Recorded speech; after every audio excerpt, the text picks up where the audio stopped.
Share ko lang pala guys na yung battery pala ng e-scooter ay pwedeng i-recycle. Kung bago ka sa channel ko, please subscribe, hit notification bell para updated sa mga tutorial na gagawin ko at iba pang Bali, ganito po uri ang ng nangyari. video. Itong battery Thank po you. kasi na to, hindi na siya umaandar. Hindi na gumagana. So, nung binuksan natin, nakita natin na may mga patay siyang battery. Ang ginawa natin, ni-recycle natin tapos nilagyan ng mga hindi naman siya bago pero recycle na rin. Ayan, kung nakikita nyo po yung orange na yan, yan yung mga bago kong nilagay. Tapos itong blue na to, ito yung stock niya na battery. Ayan. Tapos ang nangyari dito, nung chinik natin, may mga battery siyang as in wala na talagang buhay. So tinapon natin yon. Tapos pinalitan nga natin itong mga second hand na battery na galing din sa ibang kwan para lang mapakinabangan. So ayan na siya, nakasimbol niya, nakasimbol na. Tapos medyo pangit yung pagkagawa kasi mano-mano lang po nating hininang yan. Ang mahirap pag hinihinang, hindi siya madaling pakapitan ng panghinang. Mahirap po siyang hinangan. Pero nabuo naman natin. Itong part na to, yan yung dati niyang battery na connection. Hindi ko yan ginalaw kasi hindi naman sira yung mga battery. So itong dito lang. Kasi yung mga connector niyan, kinalawang. Kaya siguro nasira din yung battery. Ngayon, pakita ko sa inyo kung anong naging resulta. Gamit po tayo ng tester. Ito. May tester tayo rito. Set natin sa DC 200 volts.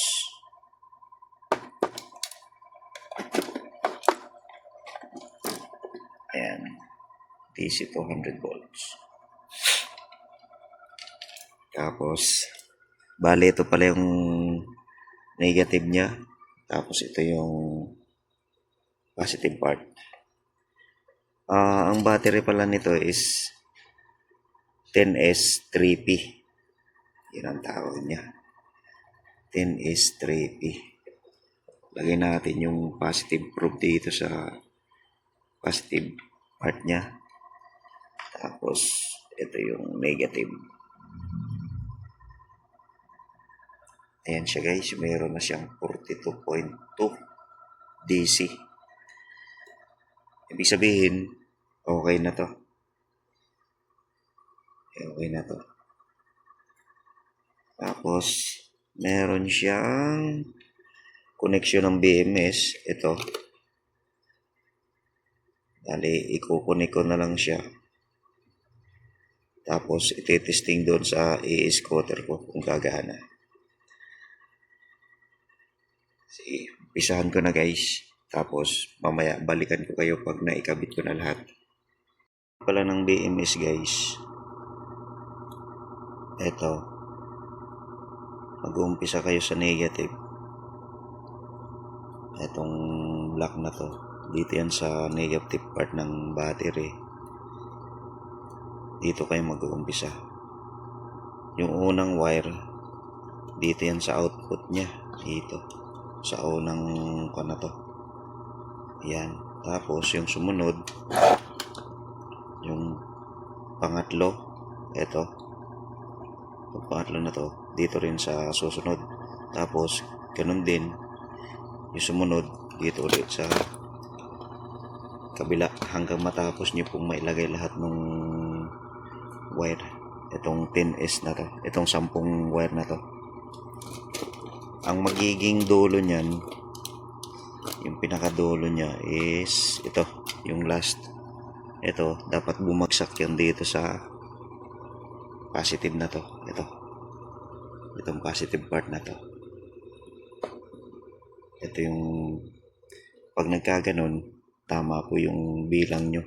Alternate lang po yan. Basta magsisimula kayo rito sa black, negative. Black, tapos likod, tapos next, taas, tapos susunod, likod uli, tapos taas uli, likod, yun.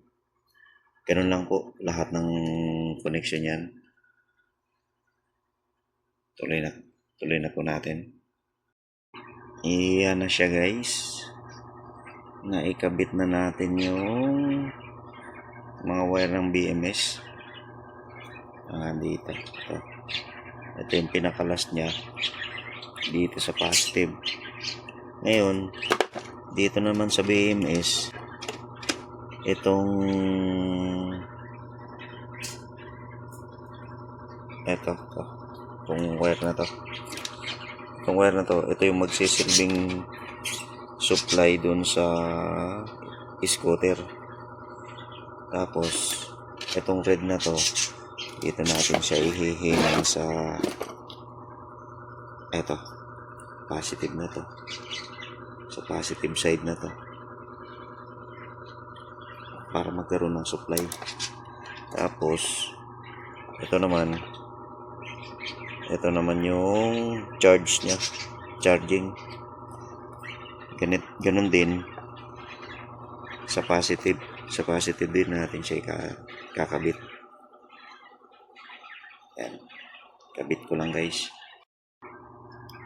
Ngayon, nakakabit na yung dalawang positive terminal, tapos itong negative nakakabit na rin.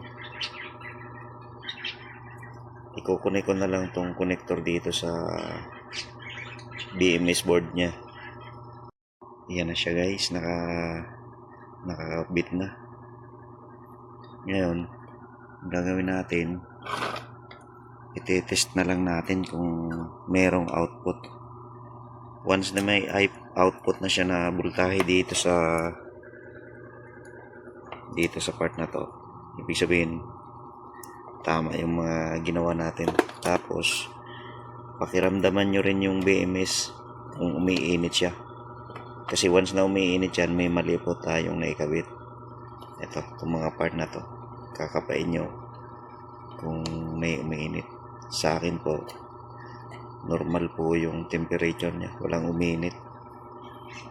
So, subukan ko na lang kung itest gamit ang tester kung mayroon siyang output voltage. Okay, andyan po siya. Ayan na po siya guys, nakatusok na yung dalawang test tube ng tester, tapos BMS, tapos ayan na yung voltahe nya. Ibig sabihin, wala tayong sablay na wire na ikabit. Gumagana lahat. Tama po yung ginawa natin. Kaya kung meron po kayong mga e-scooter na nakatambak lang at sabihin na natin na hindi nagcha-charge or hindi na gumagana, subukan nyo lang pong i-dismantle yung battery nya. Battery dead lang po yan. Ang kasi niyan, hindi naman lahat ng battery na nakakabit dyan is sira. So, kung marunong po kayong gumamit ng tester kagaya po niyan, pwede nyo pong isa-isahin yan. I-dismantle nyo muna yung battery bago testerin isa-isa yung battery kung may mga laman pa. Ang nangyari kasi niyan, kaya hindi na umandar, kasi putol na yung linya or Kalimitan yan dahil nababasa po yung part ng lagayan ng battery sa e-scooter. Itong mga itong mga connection na to, kinakalawang po yan. Baka puto lang or nag-lose contact. Pwede nyong tingnan yan. At sigurado po ako mabubuhay po yung e-scooter nyo na hindi kayo gagastos ng napakalaki. Hindi kayo bibili ng battery na mahal. Ayan, gagana na po ulit. Hindi naman po natin masasabi na 100% tatagal yung battery na to kasi matagal na rin po talaga yung battery. Kumaga binigyan lang natin ng panibagong buhay. At least makapag-ipon pa tayo kung gusto natin bumili ng bagong battery. Yan lang po. Salamat. Ayan na siya guys. Ititest na natin yung battery na ginawa natin. Bali meron din palang nakakabit dyan ng battery. Bali binili ko yan kasi nga nasira tong stock nya. So ibabalik natin dyan para matest kung legit nga ba yung ginawa ko. Kabit ko lang guys. So ayan na guys. Ayan na siya guys. Naikabit ko na. Ngayon subukan nating i-power on. Ito na siya guys.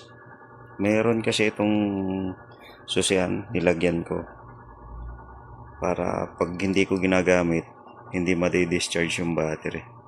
Kaya parang may ignition switch yan. So power on na natin guys kung meron na. Yun, tumunog. Nice. Legit. Then i-hit ang throttle.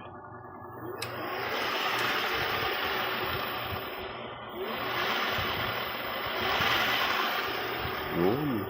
Nabuhay muli. Yan siya guys oh.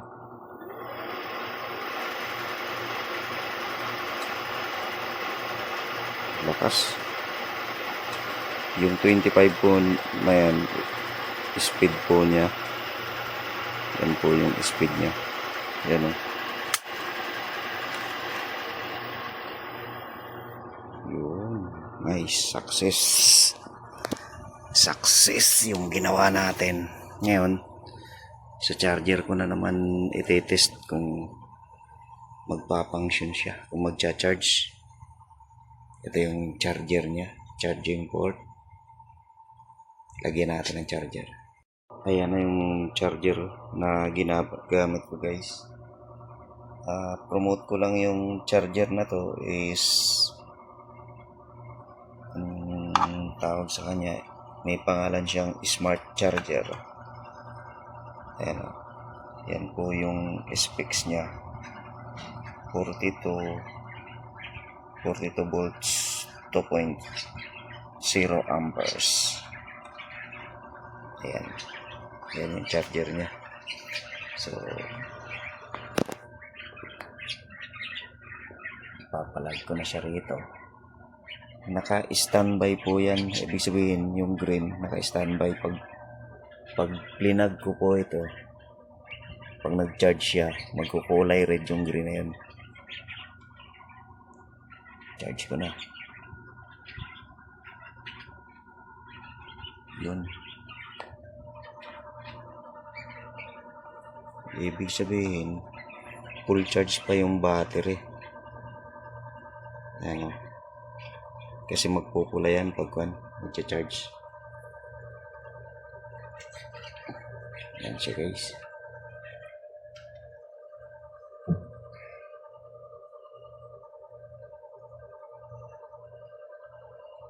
Hindi siya naman.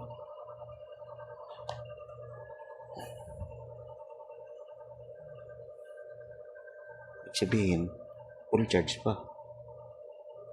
Okay. Full charge pa guys.